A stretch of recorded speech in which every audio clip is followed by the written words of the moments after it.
just feel like I hear that a lot from people. Like, should I have swing thought? Should I not? And well, a swing thought sometimes has a lot of bad connotation. So it's not there instructing yourself on how to do something. I do think if you're trying to work yourself through, even as a sensor, 2 is too many. That's why I say like 2 thoughts are too many. When you look at the science in some of like the marksman stuff, which is really similar to like draw a gun, shoot real quick. You have a 2-second thing like a golf swing. The moment you have something like draw the gun, tilt your head, okay, you've already slowed reaction time down by a half a second.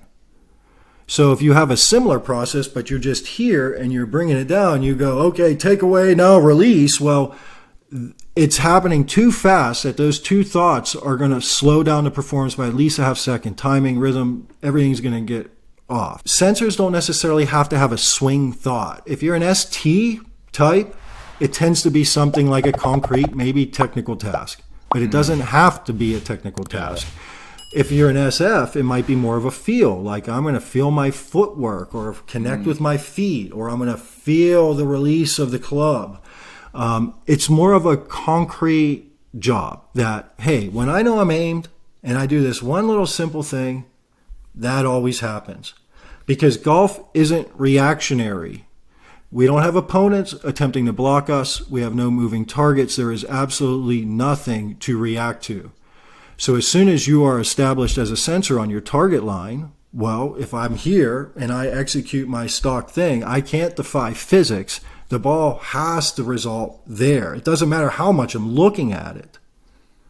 And most sensors aren't even doing that when they look at their practice, even in their short game. They probably have an alignment rod down, especially if they're a J. They know they're aimed properly. They forget about their target, and they're just into their one move. That's actually what needs to be brought to the golf course as well. But 2 is too many. It could be a swing thought, but think of it more of like a concrete task, something you have a control of. Other aspects, like player side, target size mentality. So once we're starting to get into automation, like some of my pros, I have an auditory sensor. Sensors can engage your senses even as their job. His job at address isn't anything technical. It is to hear his breathing to the ball, to ensure he's doing his breath, his timing's good, and he's relaxing his brain and body. So for him, he wants to hear, that's his move. He knows if I'm aimed right and I do that, it's good.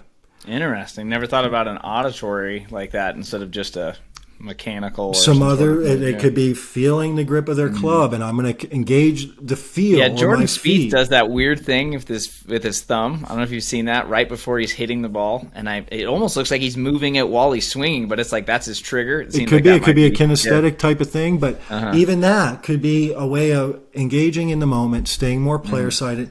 Because sensors are going to worry about outcomes. They're going to worry about where it's going, what's going to happen. If they're just into that simple thing, or, hey, I want to just watch the club head go through the ball, that would be another task. They're not consciously out at the target, and so they're in something simple, in control, and that's going to free them up to be able to make a motion.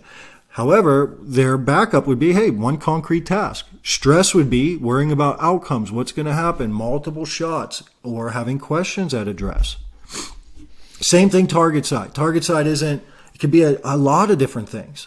So it could be an end target, like Top Golf, bringing the end target back, like how you like to do it.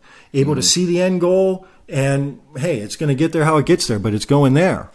For me, I like seeing an apex window. I'm an extroverted intuitive, so I like seeing something that's almost halfway done and leaving my options open. And hey, once I get it to here, it can leak left, it can leak right. I'm going to be in my area. It could be more of a launch window or a trajectory. You could just bring the target back, but we're doing things to keep our mind engaging on that side of the line, to get rid of the how-to thoughts or the instructional thoughts about our golf swing. I like to tell intuitives, just imagine even when you're looking at the ball, like you're looking out of your ear. Keep yourself engaging like you're looking through your ear. And then they keep their mind on their target, and their body will react and respond in according fashion. Short game, same types of things. We had recently one of our players, she won conference. She was struggling in her short game, extrovert intuitive. She had Scooby or one of her favorite cartoon characters holding hula hoops and hitting it through trajectories. freed her up, activated creativity. Next thing you know, she's lining up on 2 or 3 tournaments. Wow. Putting wise, you can bring that in. Put your favorite cartoon character, comic book character on the entry point, knock them into the hole. Great visual. Imagine them a Batman, sitting on 6 o'clock and knock them in. That's helpful for intuitives, as creative as it is. But it's engaging that hole.